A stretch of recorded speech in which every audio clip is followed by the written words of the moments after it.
Today we're going to try something really crazy. 23.9, close enough. These are very close to true O scale. You don't want to try this with a modern transformer. So this is based off of a real B&O caboose from 1916 up to 1938. That is not helpful. Now it is truth or consequences time. Part of the circuit is running through this wire arm here. Very simple but effective animation for the layout. Hello again, this is Mike with Toy Train Tips and Tricks. And today, the story of a sad Kusan boxcar. Our yellow Kusan K-Series boxcar here in the front here. This car, I picked this up at a show at least 20 years ago. Part of a deal where at the time I was looking for cars that were different from your typical run-of-the-mill Lionel stock. So I was looking at Kusan, I was looking at Marks, I was looking at original 1970s era Atlas and AHM scale cars that I could convert to 3-rail. So things just to add some variety to the layout. Secondly, I was looking for things that were dirt cheap because money was really, really tight at the time. And thirdly, I was looking for things that I could customize, I could modify, I could repaint and re-letter. So this poor car fit into that category. I was looking at a dealer table at a show. I was also looking at, he had a Kusan caboose and as I recall, a Lionel caboose, one of the dirt cheap ones from the late 1960s that they didn't even bother to stamp any lettering or numbering on whatsoever, which made it perfect as a repaint.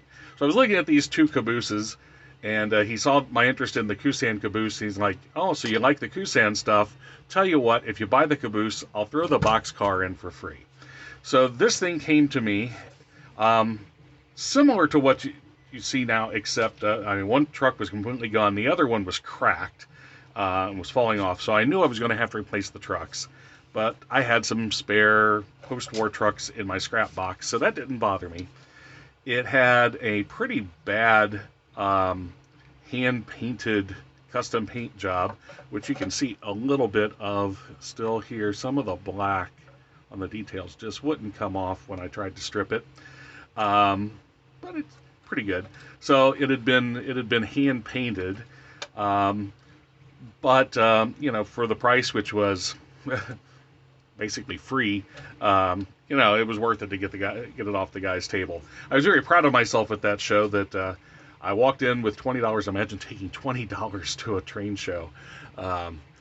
Money was tight, and for $20 I walked out with two cabooses, this boxcar, a tender, and a basket case Lionel 250 steamer that since I've worked up and runs quite well, thank you very much.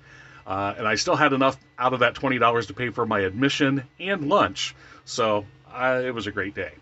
So this poor car, I took it home, and I started stripping it, which my preferred stripper at the time was automotive brake fluid from the dollar store. Now I'm a little more environmentally conscious, and also for my skin. I use this stuff that I buy at Menards now.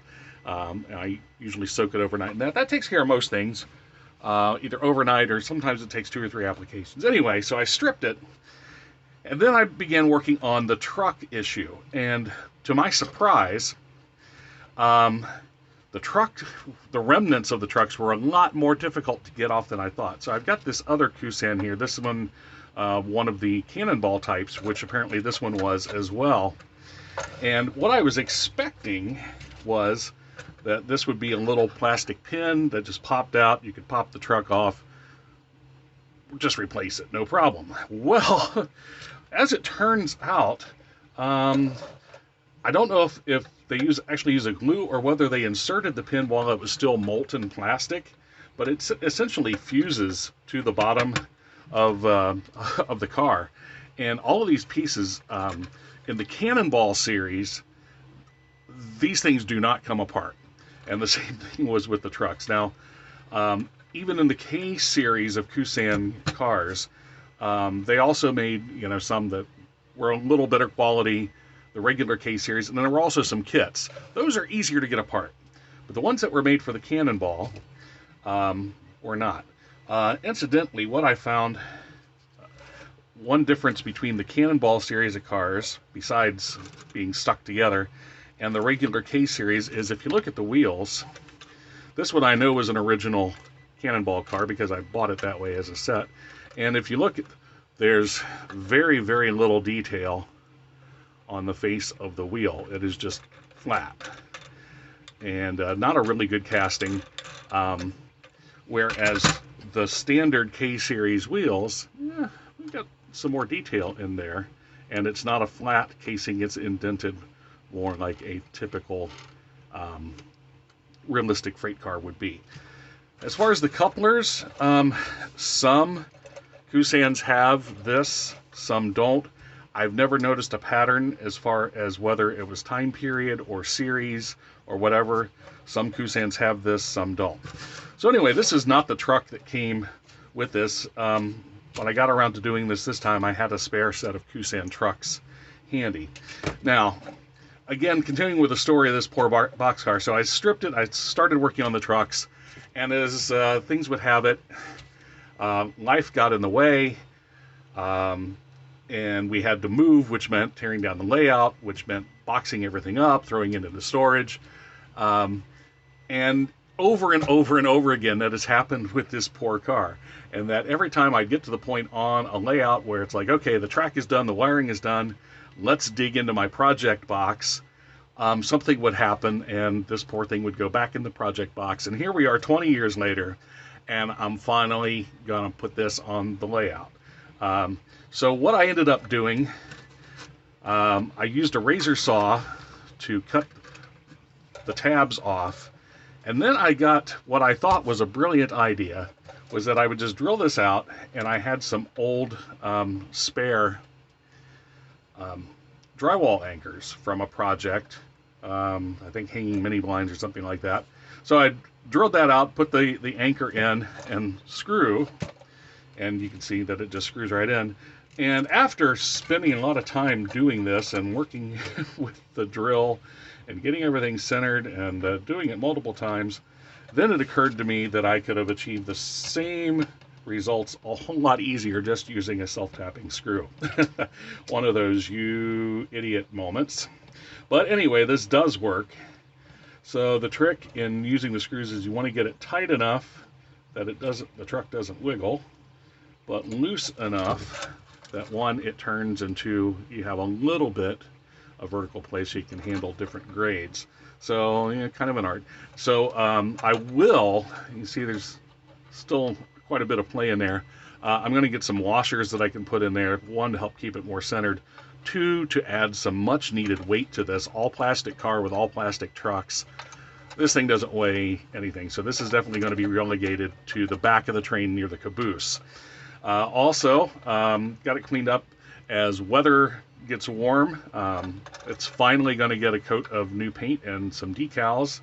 You can, and I was surprised by this. I guess I shouldn't have been, because this was heat stamped. You can see some of the original lettering here, the Kusan Railroad 70203, and the information there. Because that was heat stamped, it's in there, but a coat of primer should cover that up pretty well, and some sanding. And typical of the Cannonball series of cars, the other side is blank. So the regular K-Series cars came in lots of different road names, always came with the door molded open, cheap way to get some play value. Sometimes there was a little man that came with the cars that you could put in there. So anyway, so I've got this together. I've got it with trucks, and so I'm still going to be making alterations to this by adding some washers, some weight in here, and also painting and decaling this.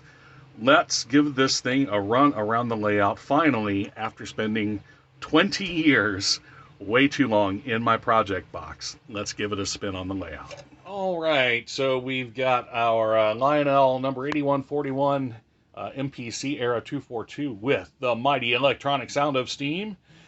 We've got a post-war 6462 Gone. We have a K-line boxcar made off of Mark's molds, but with Lionel type trucks and couplers and a new opening door. We have a Mark.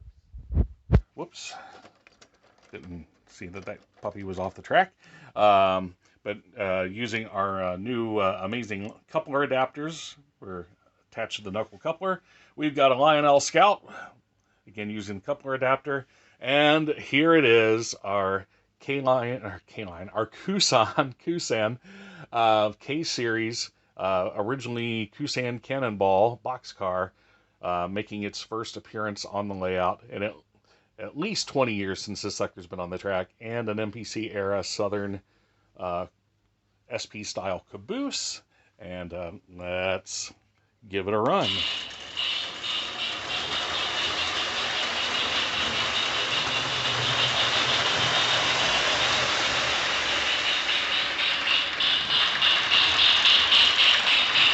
And you see here the relative size of the K-Series car compared to the Lionel Scout. It's a little bit bigger, not ridiculously so. Looks kind of like, what a 50-foot or 60-foot car would compared to the Scout car. And it's slightly smaller, but not ridiculously smaller than the standard traditional Lionel 6464 or MPC 9700 series, for example. So it makes a nice transition between the two. It's kind of a happy medium between the Scout type car and the Lionel sized car. It would look significantly smaller than the A&T Menards type, Williams type of the Crown line, because those are true scale cars and are significantly taller than the K-Line K-Series car. But you see here mixed in with a group of Lionel cars and the Marks car, it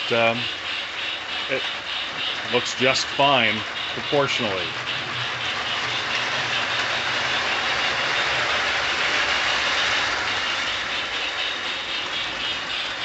All right, so now that it's had its spin on the layout, I do have some more work to do to it. When the weather warms up, we're going to give it a paint job. Can't do it now, I don't have an indoor paint booth. I will be playing with the trucks a little more to add some weight to them, and actually I may end up replacing it with my own truck design that I am testing right now. When I get that worked out, that'll be a future video. But I'm in the testing stage on the 3D printed truck here. Not quite ready for prime time. I've got a few tweaks to go to get it functioning well on my Lionel track, but I'm almost there. So this car would be a good candidate for that because I'd be replacing plastic trucks with plastic trucks. So anyway, this is saving an old K-Series car. Again, this type of car, unless it's in one of the hard to find or very desirable road names, you can find Kusan boxcars for generally less than $5 at a show. Like I said, unless it's one of those just particularly rare or particularly appealing road names. And in that case, because of demand from a small but dedicated group of Kusan collectors, these cars could fetch as much as a comparable Lionel post-war car if it's the right road name and the right condition.